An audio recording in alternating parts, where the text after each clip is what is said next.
tumekukaribisha rasmi kwa vazi hili la mkoa wa Arusha. Lakini la pili, tunajua unapambana na maadui wavivu, wazembe. Tumekupa mkuki, upambane, chapa kazi ili uhakikishe kwamba nchi yetu inapata heshima. Lakini kuna maadui wasioona kazi anayofanya Mheshimiwa Rais wetu na kazi unayofanya wewe mtendaji mkuu. Hii ni ngao ya kuzuia. Wewe unajua, tuna habari, tunakujua, unazuia alafu unapiga. Unazuia, unapiga. Lakini sasa ili uweze kufanya kazi hiyo, wananchi wa Arusha na chama chetu cha Mapinduzi kimekupa zawadi ya ng'ombe, unywe maziwa ya kutosha.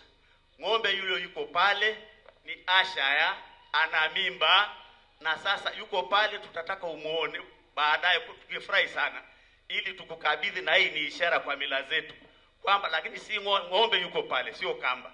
Kwa hiyo utatuelekeza baadaye sisi kwamba tunapeleka ng'ombe huyo wapi.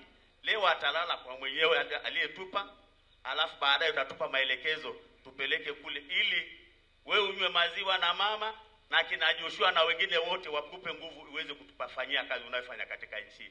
Tunakuombea kwa Mungu, na msalimie rais wetu, ametupa karibu zaidi ya trilioni 4 katika mkoa wetu wa Arusha, na tunaendelea, tunawatakia kila laheri na Mungu akufanikisha katika kila unalofanya.